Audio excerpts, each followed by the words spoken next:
फलचारुभक्षणम् उमासुतं शोकविनाशकारकं नमामि विघ्नेश्वरपादपङ्कजम् शुक्लां ब्रह्मविचारसार परमामाद्यां जगद्व्यापिनीं पुस्तकधारिणीं मगधां जाड्यान्धकारापहां हस्ते स्फाटिकमालिकां विदधतीं पद्मासने संस्थिताम् वन्दे तां परमेश्वरीं भगवतीं बुद्धिप्रदां शारदां सरस्वती महाभागे वीणापुस्तकधारिणी हंसवाहिनी वरदे विद्यादेहि नमोस्तुते श्रीहरिं परमानन्दमुपदा उपदेष्टामीश्वरं व्यापकं सर्वलोकानां कारणं तं नमाम्यहम् नमोऽस्तुनन्ताय सहस्रमूर्तये सहस्रपादाक्षिश्रोर्बाहवे सहस्रनाम्ने पुरुषाय शाश्वते सहस्रकोटियुगधारिणे नमः। नमः कमलनाभाय नमस्ते जलसायिने नमस्ते केशवानन्त वासुदेव नमोस्तुते। शङ्करं शङ्कराचार्यं केशवं वादरायणं सूत्रभाष्यकृतौ वन्दे भगवन्तौ पुनः पुनः। ईश्वरो गुरुरात्मेति मूर्तिभेदविभागिने व्योमवद्व्याप्तदेहाय दक्षिणामूर्तये नमः। सदाशिवसमारम्भा शङ्कराचार्यमध्यमाम् अस्मदाचार्यपर्यन्तां वन्दे गुरुपरम्परा। हरि ओं सहना भवतु सहनौ भुनक्तु सह वीर्यं करवावहे तेजस्वनावधीतमस्तु मा विद्विषावहे। ओम शांति शांति शांति। अर्चनीय वंदनीय प्रातः स्मरणीय श्रोत्रिय ब्रह्मनिष्ठ पूज्यपाद श्री सद्गुरुदेव भगवान के चरणों में नतमस्तक होते हुए सभी संत महापुरुषों के चरणों में दंडवत प्रणाम करते हैं। तत्पश्चात भगवत प्रेमी भक्तजन और भक्ति स्वरूपा माता बहनाएं सभी के हृदय में स्थित अंतर्यामी परमात्मा को प्रणाम करते हैं। आओ मिलकर थोड़ी देर कीर्तन करें। शिव शिव शंकर हर हर महादेव। शिव शिव शंकर हर हर महादेव। नारायण नारायण नारायण वासुदेव। नारायण नारायण नारायण वासुदेव। शिव शिव शंकर हर हर महादेव। शिव शिव शंकर हर हर महादेव। नारायण नारायण नारायण वासुदेव। नारायण नारायण नारायण वासुदेव। शिव शिव शंकर हर हर महादेव। शिव शिव शंकर हर हर महादेव। नारायण नारायण नारायण वासुदेव। नारायण नारायण नारायण वासुदेव। लक्ष्मी नारायण भगवान की जय। उमापति महादेव की जय। सर्व संत हरि भक्तन की जय। अपने अपने गुरुदेव भगवान की जय। नारायण, बड़े सौभाग्य की बात है कि संत महापुरुषों ने इस ज्ञान रूपी अमृत गंगा में अपने अपने जीवन के अमूल्य अनुभव रूपी जो निधि है उसकी खूब बारिश की है। दया और प्रेम की मन में भावना रखते हुए और हम लोगों ने भी संत महापुरुषों के वचनामृत का जो है बड़ा ही लाभ दिया है। इसी श्रृंखला में आगे विचार करते हैं। उससे पहले हमको एक बात याद आ गई है। वैसे एक समय बड़ा अमूल्य है। जब हम इस विद्यालय में पढ़ते थे तो एक साहब थे, मास्टर साहब, जिनका नाम चंद्रभान था। तो अक्सर करके उनका बड़ा नंबर चश्मा का था, सीट पर आकर के सो जाया करते थे। वो सो जाया करते थे तो जो बच्चे जो कभी कभी पढ़ाते भी थे, तो जो थोड़ी देर के लिए उन्होंने आंख बंद की नहीं तो कुछ बच्चे जो है चुपके चुपके से क्लास से निकल गए, गायब हो जाते।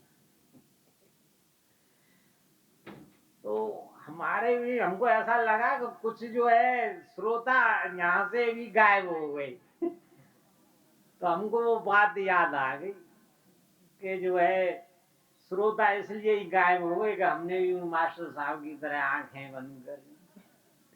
हालांकि आंखें खुली होती, उठ के जाते, तब भी हम रोक नहीं पाते, पर उन्होंने लाभ देखा, आंख बंद है, निकल लो। और शायद उनको इसलिए लगा कि जो कुछ बोलेंगे वो हमारी समझ से बाहर है या हमारे काम की चीज नहीं है, तो उनका ऐसा सोचना होगा। लेकिन हकीकत में हम जो बात करते हैं ना, अपनी बात करते हैं। किसकी बात करते हैं? एक बात और याद आ गई इसी बात। दैव योग से हमारी एक बड़ी सी दाढ़ी हुआ है, लंबी। साथ में ही आप हमारे पास बैठे हैं, आपकी भी इतनी बड़ी दाढ़ी आ जाए। आप हमारा बहुत सम्मान करते हैं, हम भी आपका काफी सम्मान करते हैं। अचानक क्या होता है कि हम दोनों की दाढ़ी में आग लग जाती। अब बताइए किसकी आग बुझाएंगे? पहले आग खुद की बुझाएंगे ना, एकदम से बुझाएंगे। ये नहीं कितना भी सम्मान करते हो फिर ना देखें पहले तो अपनी ये दाढ़ी की आग बुझाने।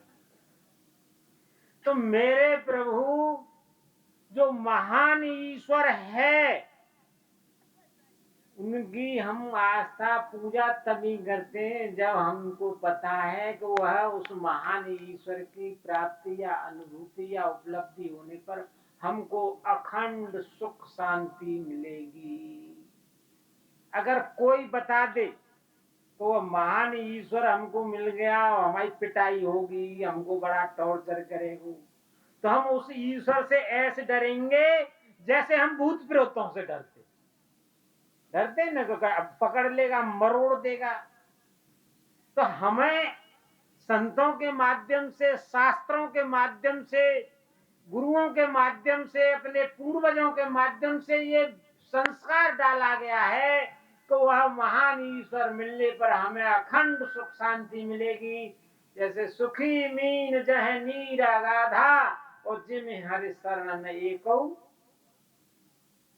तो भगवान की शरण में आ जाएंगे तो एको बाधा नहीं रहेगी। जैसे समुद्र में मछली को जैसे अगाध जल में सुख मिलता है, लेकिन जब दाढ़ी में खुदकी में आग लगेगी तो फिर गाँव की, फिर तो भैया अपनी अपनी चल रही। तो इसी विचार को हम विचार करते हैं कि जब हमारी अपनी बात चल रही है और संत महात्मा जो अनेकों प्रकार से हमको बता रहे हैं कि तू सतचित आनंद स्वरूप है, तू आत्मा है, वह आत्मा ही परमात्मा है, सभी कहते चले आ रहे हैं, शास्त्र भी कहते चले आ रहे हैं। अब आदि कल भी बात चल रही थी उसकी महिमा की, तो उसको भी आगे लेते हुए विचार करते हैं। देखो जो जितना अधिक सूक्ष्म होता है वह उतना ही अधिक व्यापक होता है, और सूक्ष्म पर ही स्थूल टिका हुआ। अब कहेंगे हमने कह दी, आपने सुन ली, लेकिन आप इसको विचार करें, इसको अपने में देखें कि ये कैसे है। हालांकि जानते आप सब कुछ हैं, हम अलग से कुछ नहीं कह रहे। हकीकत में तो ये है कि आप स्वयं ही ज्ञान स्वरूप हो। सत्य चित, चित माना ज्ञान। ज्ञान उत्पन्न नहीं होता है, ज्ञान तो पहले से ही अखंड अनवरत मौजूद है, क्योंकि सत्य है वही चित है।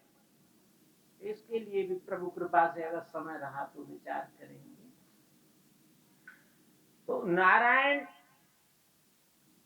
जो सूक्ष्म होता है वही अधिक व्यापक होता है, और सूक्ष्म पर ही स्थूल टिका हुआ। देखो आप देख रहे हैं, देखो ये फूल हमने छोड़ा, ये गिर गया, हमने ये गिर रहा। तो क्यों गिर रहा है ये? क्यों? इसे जो है पृथ्वी की ग्रेविटी जो है अपने लिए खींच रही है, ठीक है। लेकिन ग्रेविटी किसी को दिखाई दे रही है? दिखाई नहीं दे रही।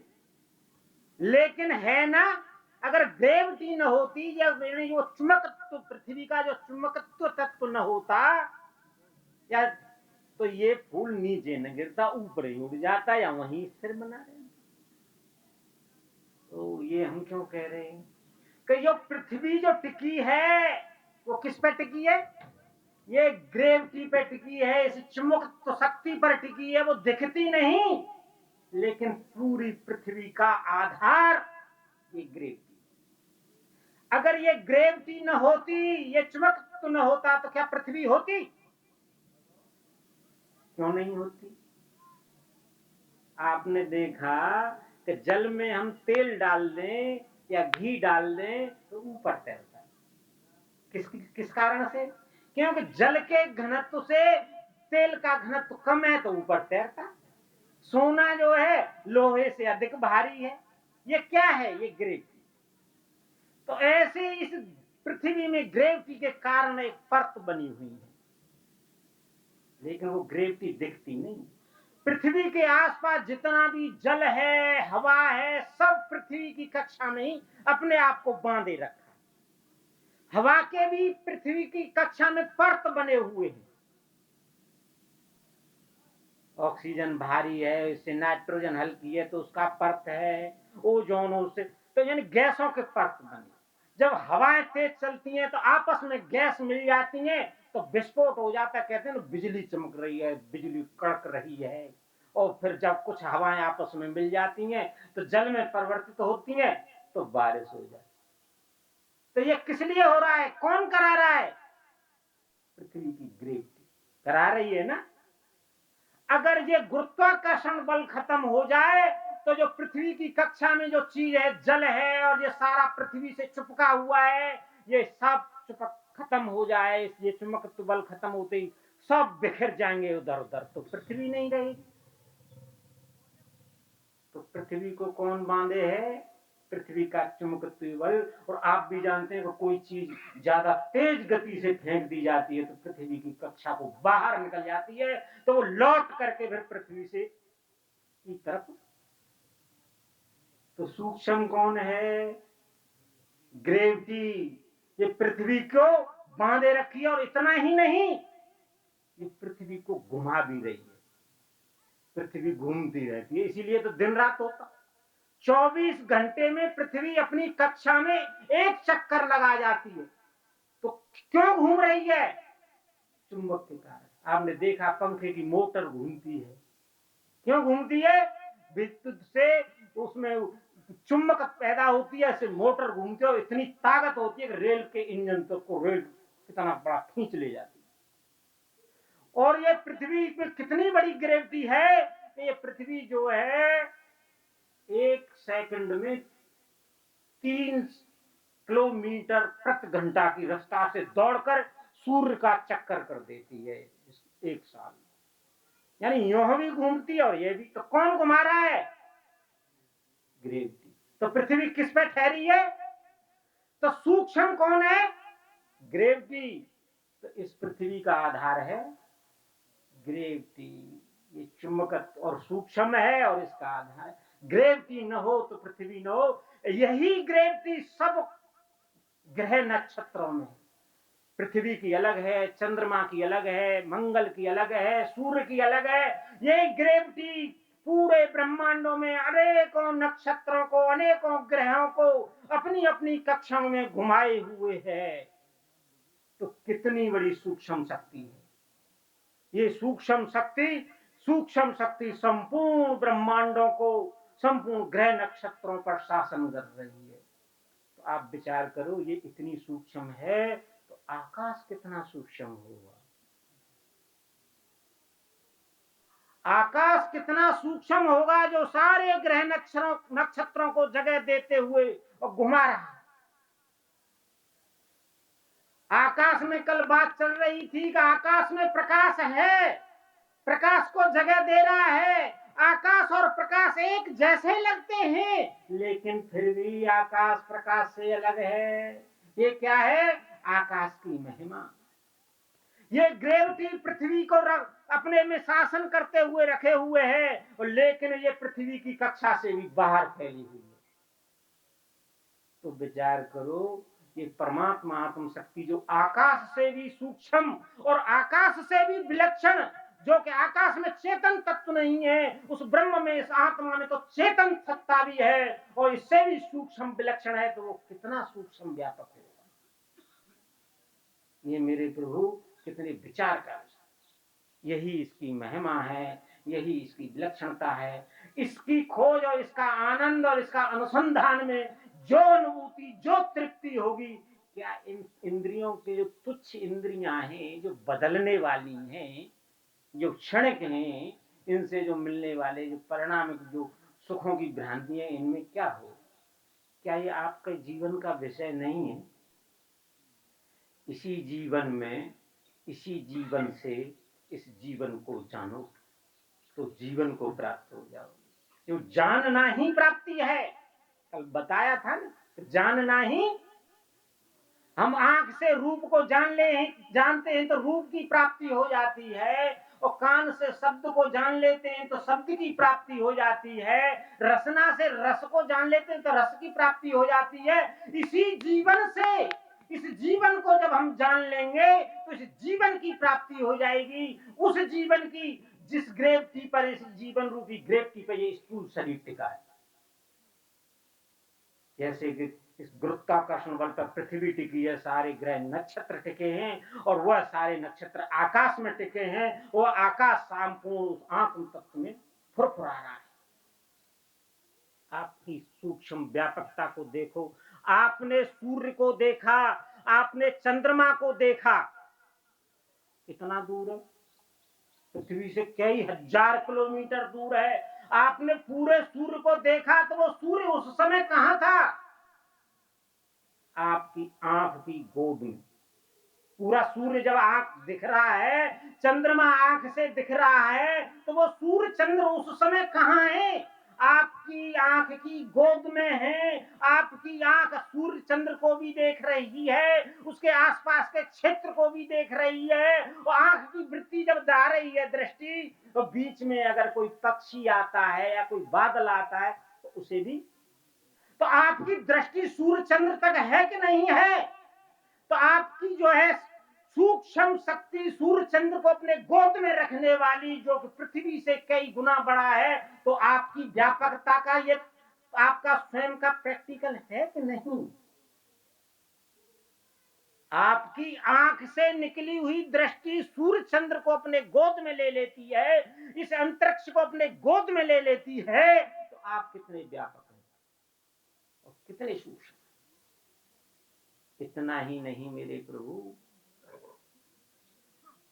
ये मनोवृत्ति तो इससे भी सूक्ष्म है।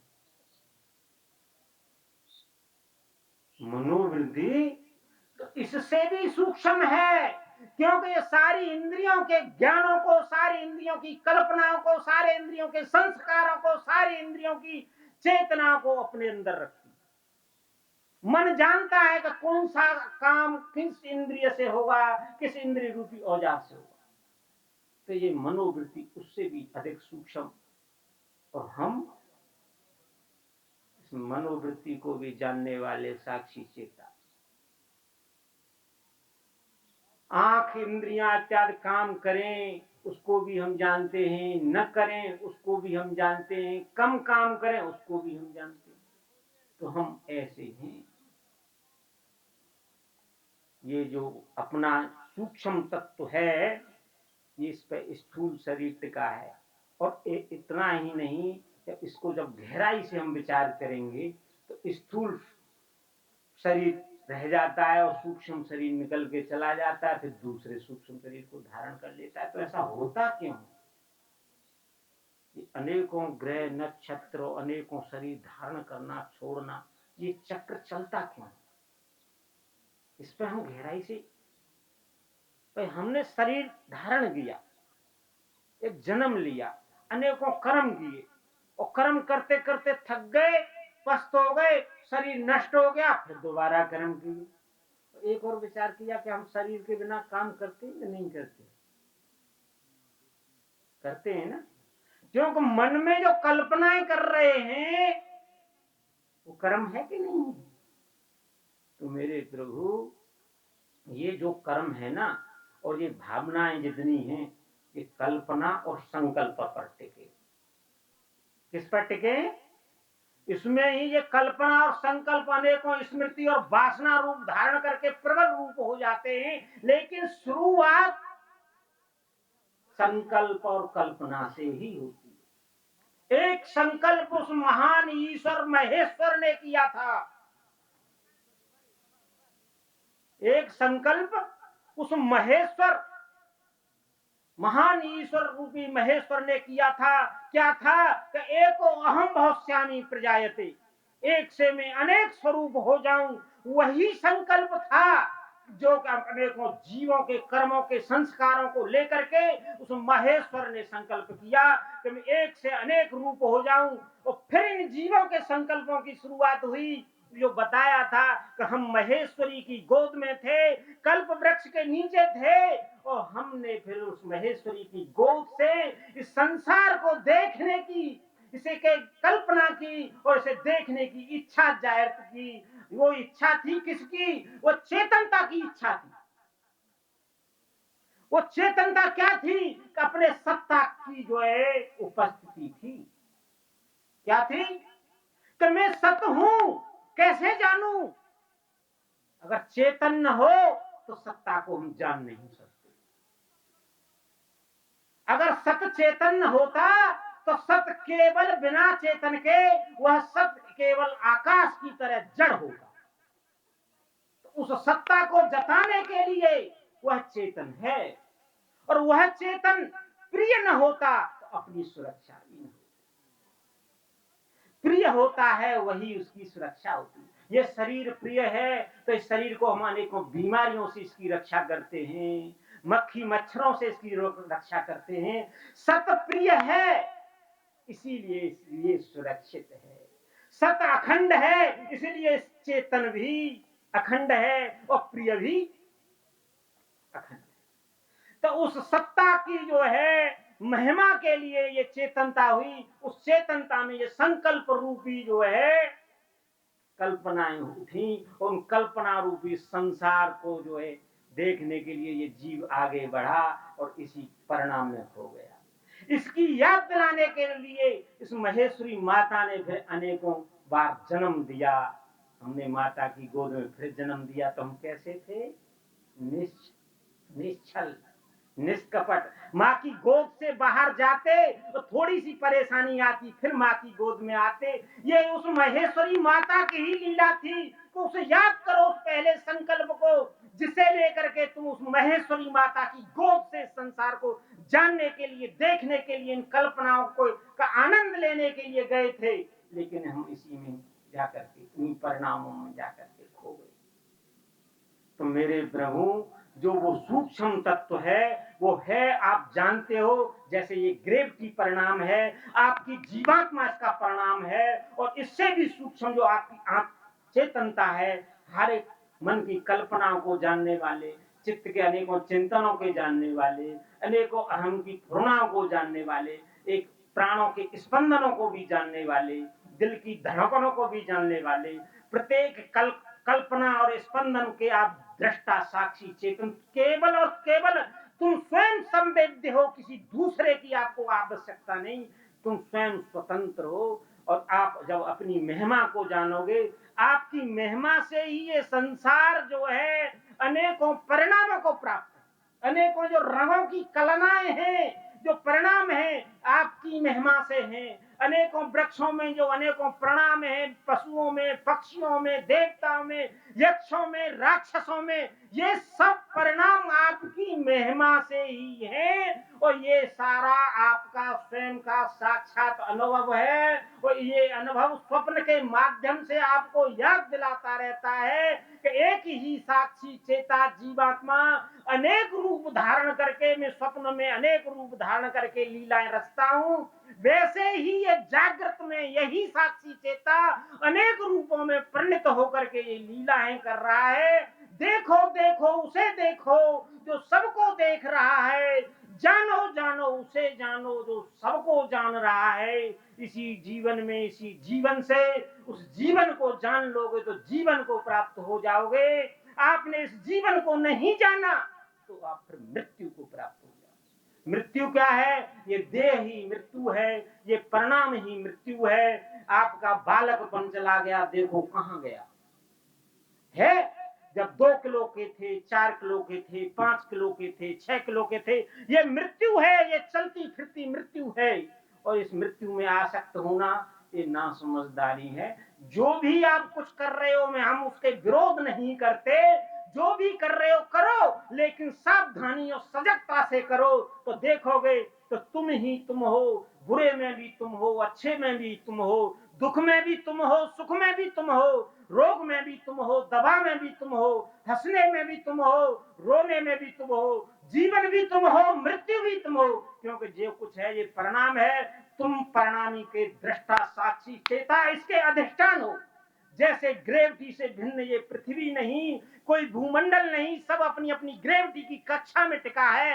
यही तुम्हारी साक्षी चेता आत्मा में ये शरीर रूपी ये टिका है। जैसे ग्रेविटी में पृथ्वी टिकी है, उसी जीवात्मा रूपी ग्रेविटी में तुम्हारा ये शरीर टिका है। आप अपनी महिमा में स्थित हो जाइए और अपनी महिमा का आनंद लीजिए, फिर तुम एक हो। इस पृथ्वी का कोई, आकाश का कोई केंद्र नहीं। जहां सुई की नोक टेक दोगे आकाश का वही केंद्र है। इस ब्रह्म तत्व, आत्म तत्व का भी कोई केंद्र नहीं।